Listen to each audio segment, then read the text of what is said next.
Now, before we go any further, let me address something. I assure you, this is not a green screen. I don't know why so many people think this is a green screen. See where I can like move the garland and the tree, and there's a candy cane right there that I can pull up or down.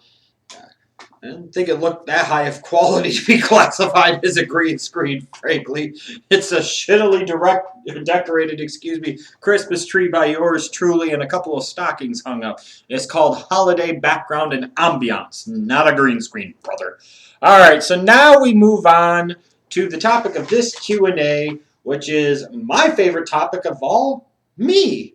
Hashtag SCHLEGDADDY Q&A. This should be a good one. The subject for the next Q&A is in the description box down below. So now that you see this Q&A, make sure you take to Twitter, tweet to @OffTheRopeShow your questions for the next Q&A subject. Let's get started. @ABTaz12. What do you think of CZW, and which 5 WWE superstars would you pick for a new ECW roster? CCW, frankly, I think is a lot of violent crap, but in all honesty, I don't really watch it a whole heck of a lot. I just really don't have much of a desire to watch it. Just the way it's been. I never really been into it, probably never will. 5 WWE superstars for a new ECW. You'd probably take guys like Bray Wyatt, CM Punk, Daniel Bryan, um, hmm, two other guys. Maybe somebody like a Dean Ambrose would be another. And then the next guy, I'm not sure about the next guy, but those would be 4 that jump out to me off the top of my head. I'm sure some of you saying, "Oh, come on, Seth Rollins or Antonio Cesaro." Like, oh, what about Dolph Ziggler? Oh boy. @WWF Soccer 19. How old is your kid, and were you ever married? No, I was not ever married, and my kid is 6. Rare Breed RKO 97. What are your hidden talents? When you have so many talents as the Schlegdaddy does, it's hard to hide a lot of them. Hidden talents, like something people wouldn't associate me being able to do. Naming all the U.S. presidents forward and backwards would maybe be one. I don't know.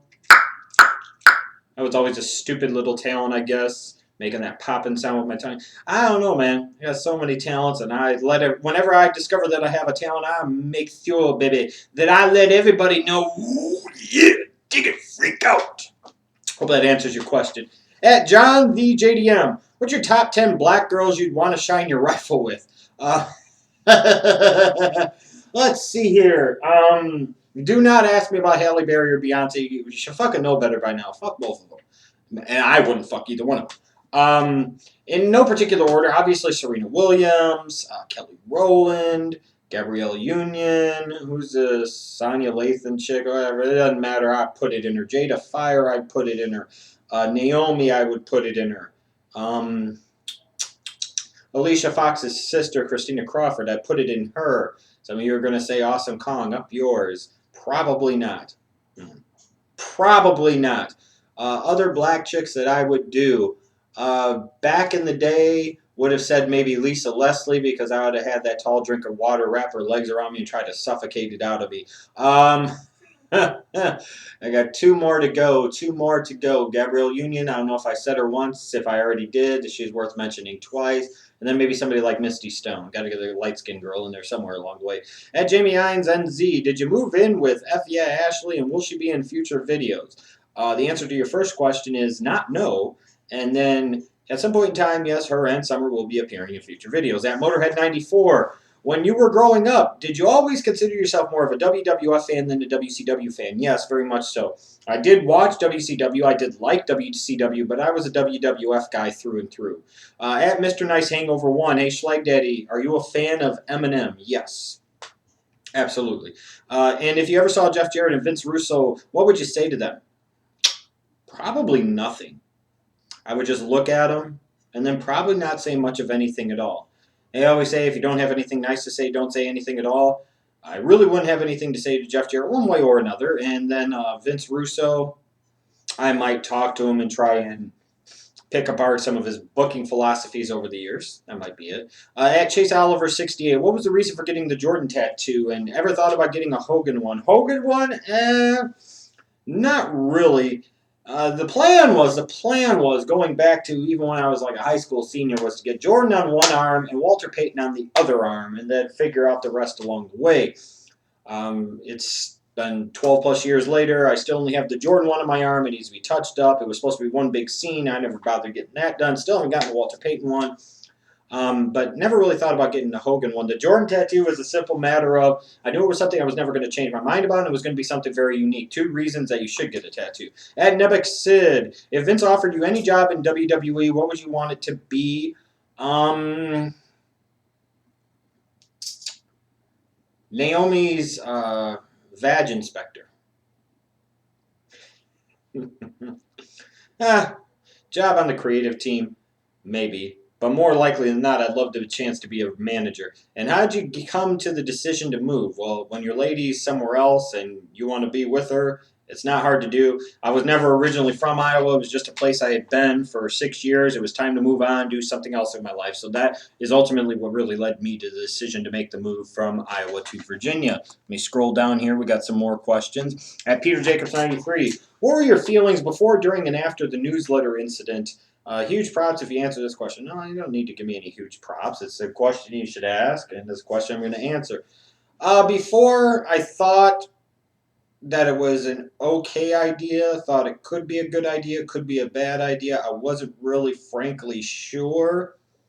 I could see what we were thinking, but I could definitely also see what other people were thinking. Kind of similar with the during portion, because it was one of these things, it was like, once we do it, there's really no going back from it one way or another. So you hope it works, but if it doesn't, it doesn't. And then you're going to deal with the shitstorm and all of that.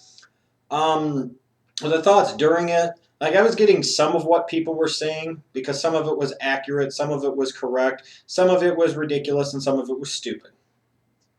Afterwards, you look back on it and you're like, I regret doing it, da-da-da. Well, you know what? Sometimes you learn your lessons the hard way. You learn things the hard way. Let's be perfectly realistic here. Even if we had a shit ton and nothing but insider knowledge that even put Meltzer and Keller and Alvarez to shame, you have to understand that we're dealing with primarily fans that take this product very seriously, but take the product very seriously by a lot of times not paying for pay-per-views and streaming pay-per-views. So, or you've got other dirt sheet sites, and they do it all the time. They rip it off from Meltzer, or they rip it off from Keller or whatever. And you got people trying to take your shit all the time and not pay you for it. So, afterwards, now looking back on it, I could see the whole idea. To be fair, it wasn't originally my idea wholly, and it was kind of one I supported somebody else's decision on it. I don't regret doing that. I don't regret doing it. I wish it would have worked out differently. Maybe it could have been much better in terms of the way it was thought out, but you can't live your life with a bunch of regrets, otherwise they'll just eat you alive. Where do I work? I work at a car dealership, Patrick Kia. If you had to stop watching one forever, which would it be? WWE or NBA? NBA. It's much easier for me to envision never watching the NBA again than as opposed to never watching WWE again. At CandyLick21, what's your favorite thing about the new state that you're living? Well, the fact that it's December and I think it's like 60 degrees outside today. We're back in Iowa at maybe 30, 35 degrees. That's something to really like. It's going to be a warmer winter. After all those years of Midwestern winters between Iowa and Illinois, I'm looking forward to having some warmer winters. Would you ever consider getting any more cats? Oh, yeah. Yeah, at some point in time. I'm sure Summer wants a new playmate, but I don't envision getting one anytime soon. At the Den Sidron, how did you get your name, the SCHLEGDADDY, and whatever happened to the Varsity Villain? The second question first, whatever happened to the Varsity Villain? The Varsity Villain's still around, and I can almost guarantee the Varsity Villain will make an appearance in some way, shape, or form at some point in time in the future, maybe in Q&A form, just throwing it out there. How'd I get my name? There were 2 different people that started calling me the SCHLEGDADDY back in high school around my junior year. So the name just kind of stuck, and I felt like it kind of fit the SCHLEGDADDY, being me. I thought it fit, so it just kind of stuck. I started calling myself it all the time, referring to myself in the third person, calling myself the SCHLEGDADDY, and eventually it stuck. At Biffo 2010, with the SCHLEGDADDY being a big Hogan fan, what do you think had the bigger impact, Hulkamania or Hollywood Hogan? Ooh. They both had tremendous impact on the business, and sometimes one or both of them gets minimized a little bit. I ultimately think that Hulkamania had the bigger impact. ultimately. At Duke THS, did you honestly like any of the remixes I've done for you or other OTRS members?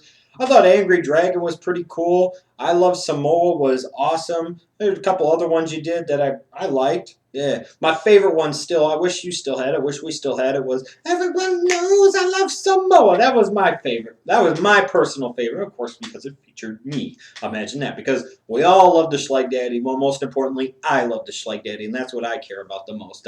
Thanks again for submitting all your questions for this hashtag SCHLEGDADDY Q&A. Again, the subject matter for the next Q&A is in the description box down below. Go to Twitter, tweet your questions to @OffTheRopeShow using the hashtag in the description box down below. Thanks again for your questions, and I'll talk to you later.